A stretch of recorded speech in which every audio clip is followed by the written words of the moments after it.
โดยพี่น้องกราบสบายดีเด้อเนาะกราบสบายดีแล้วก็สวัสดีเด้อพ่อพี่น้องเบิร์ดสกูสกลพี่น้องเลยหรือว่าจะเป็นพี่น้องทุกฝั่งลาวพี่น้องทุกฝั่งไทยต่างประเทศก็ยินดีต้อนรับเข้าสู่ช่องของบ่าวคำบุตรพลคือเก่าอีกแล้วพ่อพี่น้องโดยพ่อพี่น้องมื้อนี้บ่าวคำก็ได้พาพ่อพี่น้องเดินทางมาอยู่ที่บ้านโน่นสันพ่อพี่น้องเลยก็ได้มาหาครอบครัวของน้องเตเพิ่นพ่อพี่น้องมากะอยู่แต่น้องเตเพิ่นพ่อพี่น้องเลยน้องไล่เพิ่นก็ไป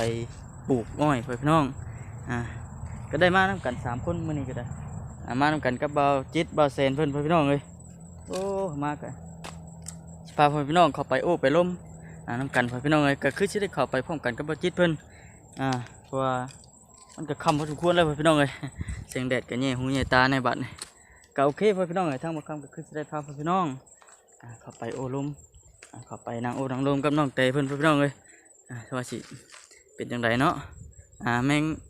ไม่ก็ตอมหูตอมตาเนี่ยพี่น้องเลยไปก็คือจะได้เข้าไปพร้อมกันกับบอจิตเพิ่นพี่น้องเลย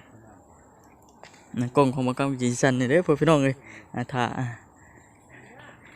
จังไดก็ขอโทษขออภัยเด้อพี่น้องเลยบรรยากาศยามแรงพี่น้องก็คือสิประมาณนี้เนาะ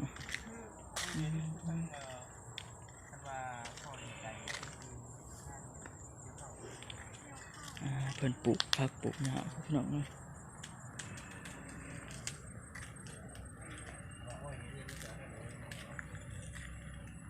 ผักกาดเนาะเพิ่นปลูกผักกาดพอพี่น้องเลยปั๊บเข้าไปโอ้ลุงโอ้น้ำกันพอพี่น้องเลยปลูกอ้อยเห็นบ่ปลูกได้น้องแบบคืออันนั้นสบายดีเด้อบ่จิตสบายดีน้องแต่สบายดี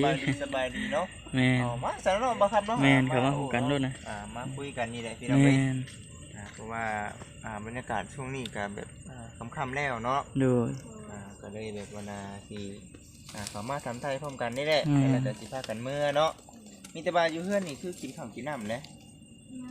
ได้ยังกินมื้อนี้ครับมาตอนสิกินทางน้องในมื้อนี้จักแรกนี่ก็ข้าวกล่องบ่แสนนะบ่แสนเพิ่นซื้อข้าวกล่องมาเนาะถ้ายี่ดอกกอนไม้อันนี้กอนไม้นี่คักได้นี่เนาะไก่อยู่เนาะโอ้ได้กินอยู่บ่กอนไม้นี่กินแม่นหญ้าแพงเนาะแต่ว่าพืชผักเฮานี่ก็โอ้ยงามหลายปลูกหมักทั่วก็เริ่มเชียใกล้สิได้กินหมากแล้วใกล้สิขึ้นข้างเลยเด้นี่แม่นพี่น้องเอ้ยพี่น้องเอาจังได๋ก็มีแต่ว่าสู้เด้อน้องเด้อเนาะเรื่องการเฮ็ดเวียกเฮ็ดงานนี่ก็มีแต่ว่าพ่อแม่พี่น้อง FC เนาะเพิ่นก็เบิ่งอยู่ปัจจุบันนี้ก็ได้เนาะเพิ่นก็มีแต่บอกว่าให้กับน้องนี่พยายามเนาะบ่ได้ก็ลุมันขยันนั่นแหละเนาะคันเมื่อวานนี่เจ็บเบิดบานแม่นแบก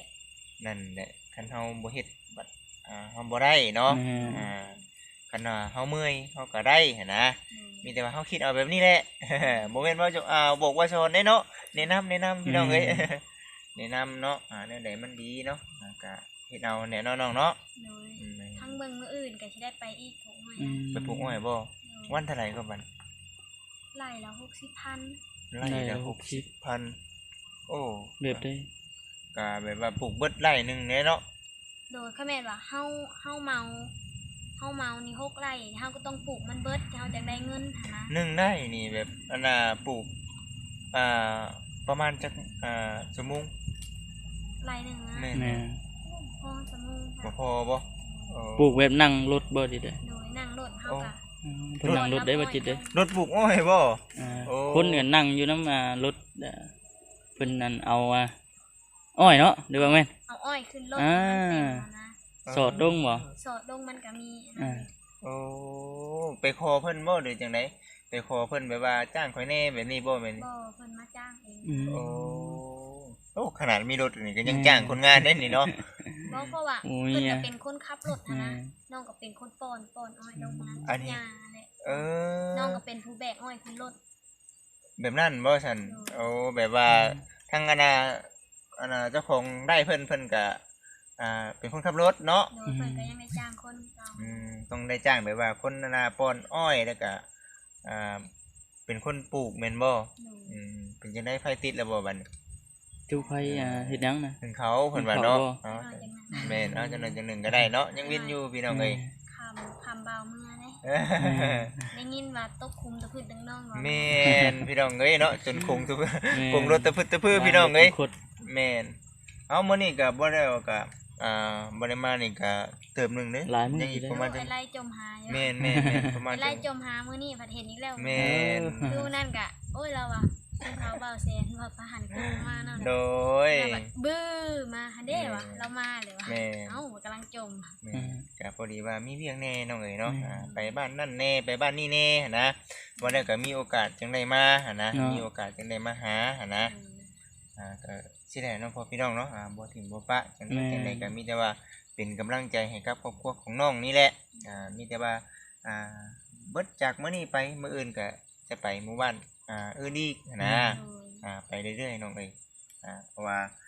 งานเฮามันในนี่เนาะบ่ครับเนาะ แม่นไปตลอด แม่นก็ต้องได้ทำหน้าที่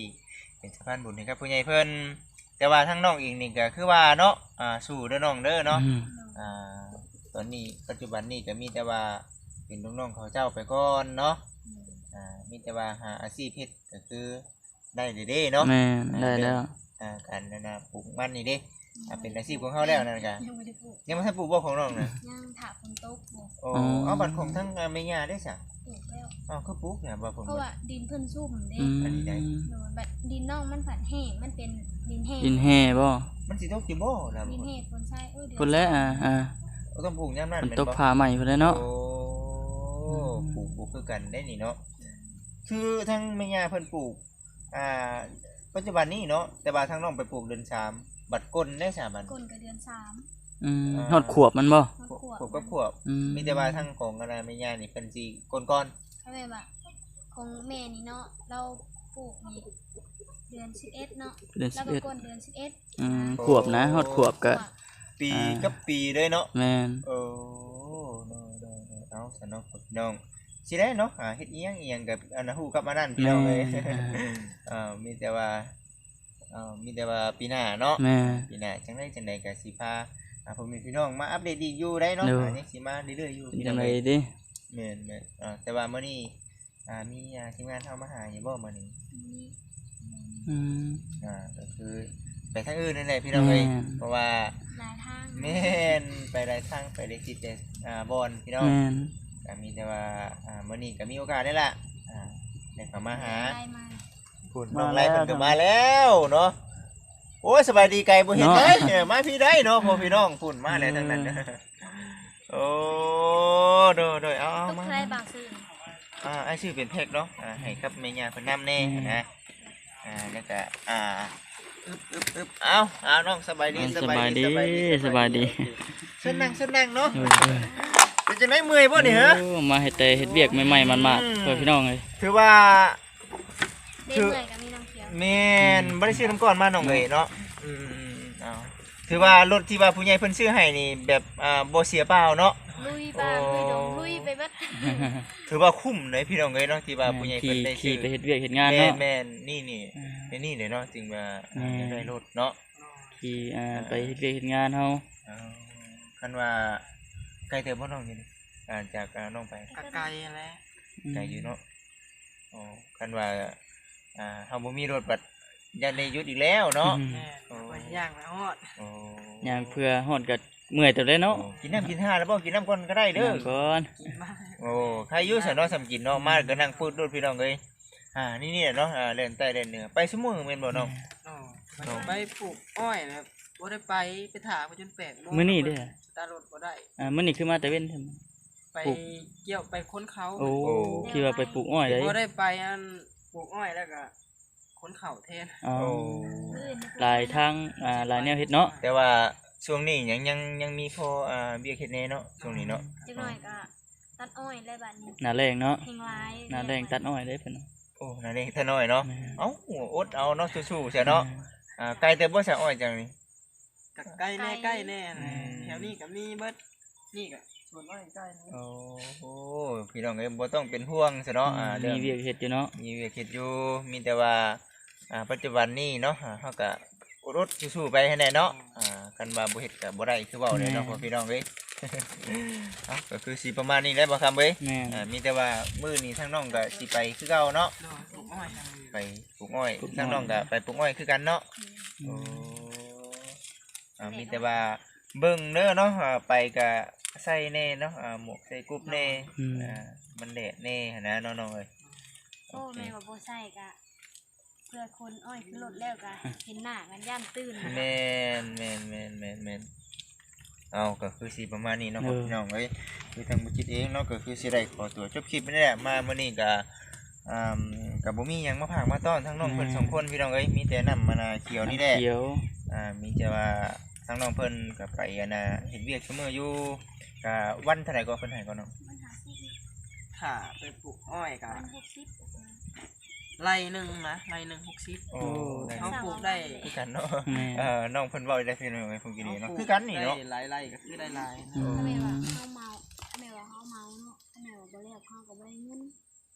เฮาแล้วเฮาจังได้เงินบาทเดียว มื้อต่อมื้อเพิ่นให้เด้อบ่แบบ บ่ ว่า ได้จนสมมุติว่าเฮาครับชาวไร่ครับปลูกแล้วชาวไร่น่าจะได้ อ๋อ